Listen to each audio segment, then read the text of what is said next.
Well, thank you. The next question is, how can technology be impactful for seniors and just the senior living industry? So, Kathy, do you want to start with that one? Yes. So this question, and then approaching those that are opposed, I'm going to kind of lump those two together. Perfect. So on the impactful side, when we're rolling out technology or using, as residents start getting smartphones and iPads from their family, especially this time of the year, and they don't know how to use them, and what we have found is that peer-to-peer technology classes are working really well, and we have a technology group right now that has partnered with some Boy Scouts who are getting their Eagle Scout badges, and they are working with our residents together, and they are doing group panels where they say, okay, bring your smartphone, and they sit and do one-on-one time with them. And this is actually allowing the residents to be not only be engaged, but they're giving back, and they're feeling a sense of pride to be able to help somebody else, which has been really amazing to watch. And then it's just and just watching residents who thought they would never be able to use a smartphone or an iPad, and now they're able to help others. It's really been a neat program that we have started. Yeah. Anyone else want to hop in on that? Well, kind of bouncing off of what Tracy said, I feel like the biggest impact is the connections that we can bring with our residents. They don't maybe have the opportunity to experience certain experiences anymore, but now with technology, we can bring those experiences and build some of those connections with, the greater world and bigger things. So I think that's really the biggest impact is the connections that we can bring to our residents. Yeah, the world has never seemed so small, right? Yeah. I think another thing that we don't often consider with technology offering to our residents is that sense of safety. As they have these cell phones now, they're able to carry them with them. They take them to the store with them. I'm able to take some of my more independent residents and go to the store with them, but we can split up.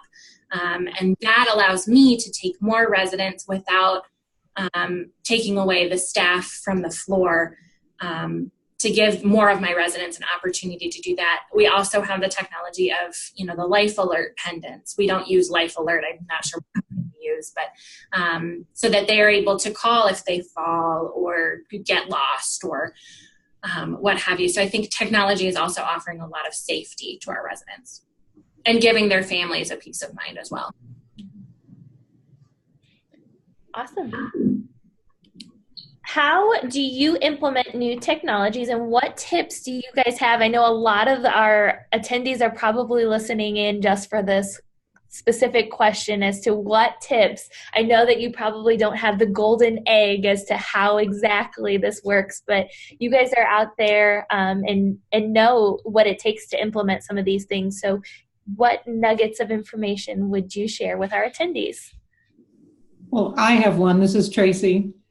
I found that when I tried to implement new technology with the residents, if I used the word computer, they completely shut down.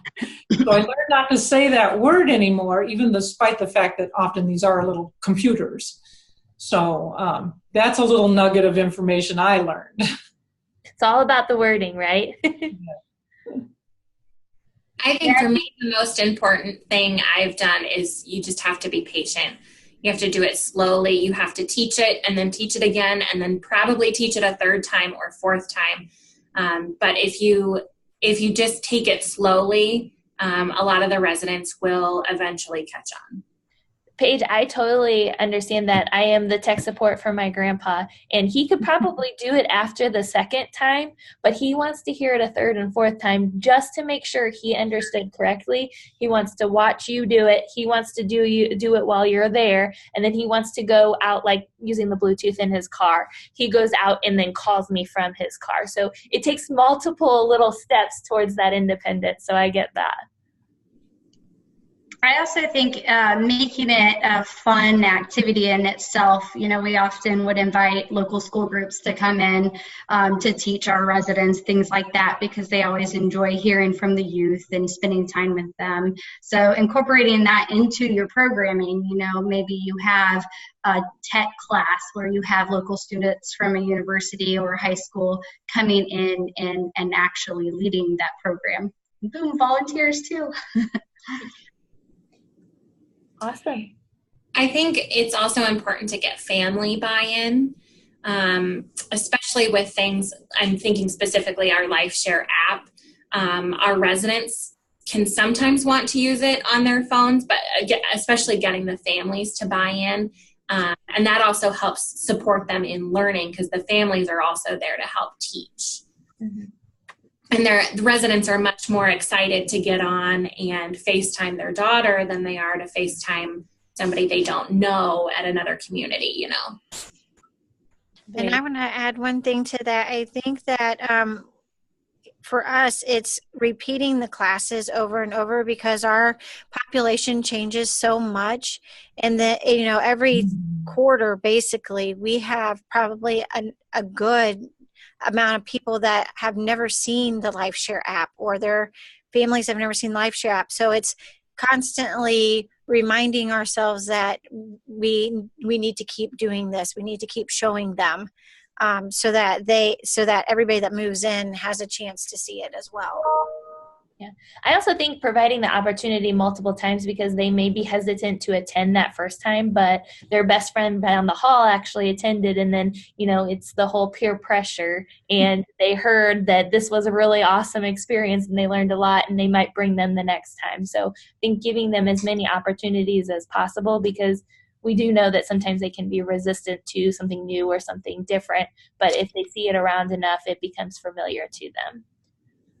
Paige, why don't you start with this next question, which is, have you ever encountered any barriers when implementing technology in senior living, and how did you overcome those challenges? So I think the biggest barrier we've already touched on a little bit is just the resistance. Getting residents, again, to not be scared of the word computer or technology. And I just like to approach it as, did you ever try something that you ended up loving that you never thought that you would like? Or do you remember when your kids wanted to try something and you really encouraged them because they were afraid? And that kind of helps them get over the hump a little bit. But most importantly, you have to explain how it's going to benefit them. A lot of times they don't want to fix what's not broken, and they don't see the point in trying this new thing when what they're doing already works. And so you really have to explain what it's going to add to their lives and how it's going to benefit them to get them over that fear. Exactly, Paige. I was thinking about e-readers. So many of our population love to read, but they can no longer have a whole library available to them in their homes now. So if they think about it, an e-reader can have an entire library on it. So if we show them the advantages, the benefits of how it would improve their life or help them live the way they used to live, that's very important. And technology also offers them some independence. Giving up their vehicles is very difficult for them. But today they can have an app on their phone and call up Uber or, get a car and motor around. And we even have a community that some of the residents are Uber drivers, which I just think is phenomenal. Great. I definitely think that understanding the why, going off of what Paige and Tracy already said, but understanding the why behind it and also creating those experiences that will make them want to continue it. I mean, doing things like Skyping your granddaughter's wedding. I mean, my goodness. Oh, yeah, I'm sold on this technology device. I get to have these great experiences now that bring meaning back into my life. So I think definitely talking about the why behind it is a huge help. Definitely. So what are some of the indicators that you guys have found of successful implementation of technology in your senior living communities? Like, what are some of the things that you either see or hear that you're like, Yes, this is working. When the resident comes to you and says, "Didn't you look at your app? It's time for a TED Talk or something." Yes. I think anytime the resident brings it up before you do is a sign of success. If you overhear talking to other residents about it, that's a great feeling.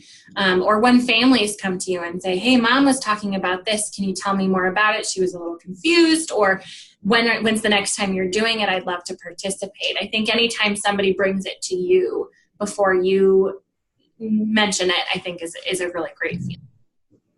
So we are a CCRC, and our independent residents sometimes forget that they've signed up for meal outings or socials or whatever it is. And when we implemented the what we call Robo Call through LifeShare, our participation levels went through the roof because people started. We were getting, say we had a luncheon of 120 people and maybe 40 weren't showing up. That's a big deal. And once we started implementing the robocalls, we were not having those issues anymore. So that has just really been a lifeline to our independent residents to remind them that they have signed up, and we do that about a half hour before, and then and they always end up showing up. So we are happy to have that. Yeah, I think that a lot of people, when they originally think of implementing technology into senior living, they're thinking of how it directly impacts those residents. I know you guys had asked me about that, Kathy, you specifically, but I think there's a lot of technology, especially in the healthcare industry, that goes on behind the scenes that no one really sees, that kind of keeps the motor running. Do you guys want to talk about some of the technology that you guys use that has made your jobs a lot easier and a little bit more successful behind the scenes? I was going to build on what Kathy was saying about the robocalls, because that's something that when looking for features or services that help make purchasing decisions, that's something I look for. Is it something that's going to save me time and allow me to spend more time with my residents? Those robocalls and just the calendar on the TV all day really helps keep me with my residents instead of going down the hall door to door every 15 minutes. Hey, remember, we've got this. Don't forget to come to this. So that's definitely something that I look for, just something that saves me time and effort just so that I can give it back to my residents instead. Yeah, the slides on the TV, our residents religiously watch them, and they will be very quick to point out our mistakes in spelling or whatnot, but that's okay because we know they're actually looking and they're actually coming and participating because they've seen whatever we are providing on the television. So, and their families too. Their families will say, "Oh, hey, mom, look, they're having a, pie social. Let's go." And they'll bring them, or they'll say, "I saw on the app that you're having a prize bingo game, and I thought mom would like it, so I brought her." So, the just having that advertisement out there, because we're in an age where we want everything now, so that kind of puts that now factor into play, and people can see everything without looking for a piece of paper or a calendar or going to the bulletin board. Well, going off of that, like the app, like the Family Manager app, I mean, I loved it because it was instant communication to my families. You know, when is our next Sunday brunch, or when's our next family night, or if they saw a picture on the LifeShare community, that was right there on the app, that they could download it and have the picture of mom or dad. You know, there was no middle person that had to bring that to them. They had it right there on their phone. I like to call the mobile app an accountability tool. One of my best friends, her parents use it with her grandma all the time, and they're like, when they ask her and she says, "Oh, nothing's going on. I don't know what's going on." They're like, "Oh, really? Because I saw you went to Colts camp, and here's that picture that I saw you there with." So it is a nice accountability tool. With all this technology that you guys are implementing in your senior communities, have there been some best practices that you've had to put in place or some things that you have to develop as far as proper use for technology, not just with your residents, but maybe with your staff as well. Now that we have Bluetooth speakers, like, you can't play rap music over the Bluetooth speakers, or different things that you guys have had to develop in order to make sure that you are responsive to the technologies that you guys have in your communities. That's right, Callie. Something we have to think about now with technology, everybody has and everything you do is seen by somebody today. So we have to respect the privacy of our residents. So yeah, we have to watch the cameras, the phones, the iPads that can record and so forth. And then we have to think too about, what about those devices that are listening all the time? Well, they might be listening to things and recording things. So think about the privacy and respect that about our residents. So all technology is not suitable for all people. So just keep that in mind. I think it's really important to have policies in place to hold people accountable, something that is written down on paper that somebody signs that says, yes, I've read this and I understand this. So that when they do misuse the technology, we can hold them accountable and say, no, this isn't the right way to use it. One issue we're having right now is we have a Netflix account for our memory care residents, and our overnight staff is using it to watch their own personal shows. Mm-hmm. And thankfully, we have that written down in a policy so that we can say, no, the things that our Netflix account is to be used for our resident benefit and things that they want to watch, and not, some of the crazy stuff that's available out there now. I agree with you, Paige. We had that same issue and had to put some parental pins in place so that we couldn't purchase HBO or Stars or whatever that they were purchasing and then getting the bill for. So you do have to be careful, and you have to have those policies in place. One thing that we had to put in place, we are very sensitive to pictures being put out on the web. So we don't use the picture on the app because we're of concerns of pictures being out on the web. But we do appreciate it being on there for those who can use it. And that is a policy that we have in place. Any resident that moves in has to sign a consent saying that it's okay for us to not only take the pictures, but then post them to Facebook or the photo books we use or the Life Share app, TV, things like that. And they're able to say whether they want their photo shared or not. And it is hard to keep up with everybody, especially as we have resident turnover, but it's worked out very well in keeping our residents' privacy safe the way that they want it to be used. It brings up some good conversations, I think, probably with family members as well. Yeah, because we have some residents that don't want their photo taken, but then families come in and they say, well, why isn't my mom in any of these books? Doesn't she come to any activities? And so it does bring up a family conversation where sometimes we have to get our manager involved and say, no, she has signed a consent saying that she doesn't want her photos taken. And so we have to explain that. So technology does, complicate things sometimes. But for those family members that are able to see their loved ones, see pictures from states away, it's all worth it. All right, we're going to do one more question, and then we're going to take any questions that we have from the chat. Right now, my attendees, we don't have any questions that you guys have submitted so far. So as you guys are thinking and listening here, please go ahead and, as we do this last question, type any questions. Thank you, Allie, for your question. We'll get that answered in that chat box so that our panelists can help you with any questions that you guys might have about implementing new technology in senior living. So the final question that we're going to end with is, what advice would you give to someone starting out on the tech journey in senior living? So anyone want to start with that one? I think that you need to be intentional on what you look to provide. And I think that for us, having our residents involved to an extent in picking out our technology and what we use, because at the end of the day, it's about them and what they want, and this is their home and not ours.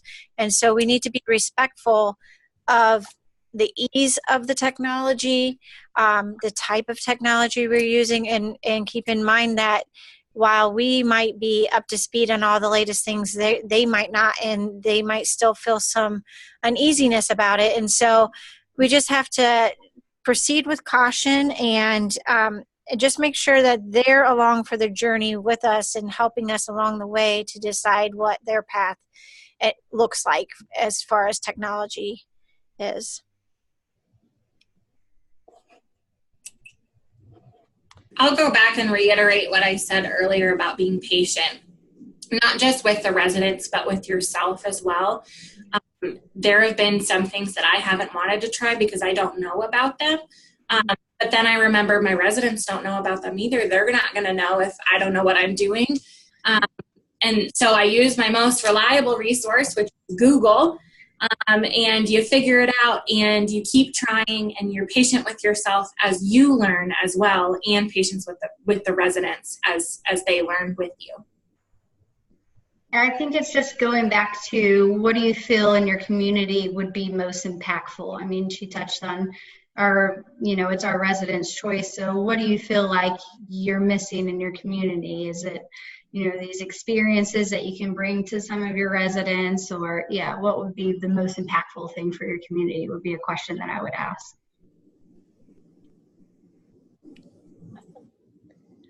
All right, well, we have a couple of questions. Kim, do you want to read out the questions for our panelists? Of course. So the first question goes back towards the beginning of our webinar when we were talking about virtual reality. And the question is, what type of virtual reality do you use? So we use the Oculus goggles, which are a little bit pricey. I think they're about $300 a piece. So right now we only have one per campus. But I will say I've gotten to do it firsthand. It's amazing, the experiences that they can do. I mean, there's relaxation ones, touching on, falls and things like that. That's an amazing one-on-one intervention that you could do with a resident that needed a little bit more sensory stimulation, or a resident who's just looking for an adventure as well. But yeah, we use the Oculus goggles. Awesome. Thank you. So kind of to go along with that, because you just mentioned a little bit about this, how are you guys using technology to help your residents not only stay in shape, but also to prevent falls? We have a community that's using a Fitbit to monitor how far the residents have walked. And I think they're walking to the Vatican and back, virtually. Yeah. And it's kind of a competition. And so they're getting into it, and that's encouraging them to walk even more. So something like that is awesome. Our company, too, is looking at a piece of technology that by just standing on it for 60 seconds, it can tell you what kind of fall risk you are. And from there, we can build programs to help you or avoid circumstances where you might fall. So there's some really great stuff for health out there, and that we're only at the very beginning of health for seniors and technology. Absolutely. Excellent. Okay, thank you so much. The last question that we have then is, how did you get residents to sign up for the reminders, either by text or phone, on the LifeShare app? So I know a couple of you talked about that. Can you just kind of go through that process of getting your residents on board and their permission in order for you to do that? So at our facility, we didn't really give them the option. When they sign up, we let them know that we were going to start this new program where we're going to send you a robocall. And it comes in as an Indiana number. So at first, we were getting flooded with calls about that they were getting all these crank calls from Indiana, and then we had to go back and say, no, this is the robocall. Well, it didn't take long for everybody to get on board because they also appreciated getting the reminder, and so it worked itself out. But at the beginning, we didn't give an option. I mean, they don't have to give us their phone number, but everybody, when they came in, or when they were brought onto our community and onto our campus, they were given the option to have their phone number as public, and if they gave it, we just kept it in there, and we didn't really get any pushback from that. Yeah, and I will mention that, like Paige said, with pictures like consent forms, as they start to move into your community, we have tools that we can give you where you can have almost like a consent form where they can opt in and say, hey, I would like to receive these, and these are actually the specific types of activities that I'm interested in receiving reminders about, so that they feel like they have a little bit more of a choice in those calls that they are getting.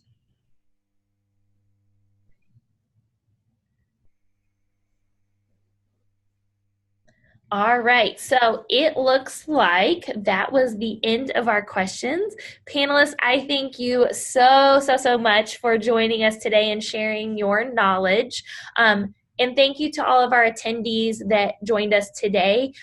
We do have a webinar scheduled for next month on December 10th at 4 p.m. Eastern Time, and it's going to be about on-demand activity resources. It's going to be another panel discussion with some of our on-demand activity resources content providers, and we'll even have one of our live share developers who developed a lot of our games available to talk about the benefits, give you some information about the different content that's available, and just kind of the different uses that you can have in your community with community share and in-room live share. So as we start to plan for 2020, I can't even believe that I'm saying that. This year has flown by, but we're looking at some other topics that you guys would like us to host webinars, either other panel discussions or just informational type of webinars that you guys would like to see information about. So just pop those in the chat before you leave if you have any topics you think would be interesting to other people in the senior living industry.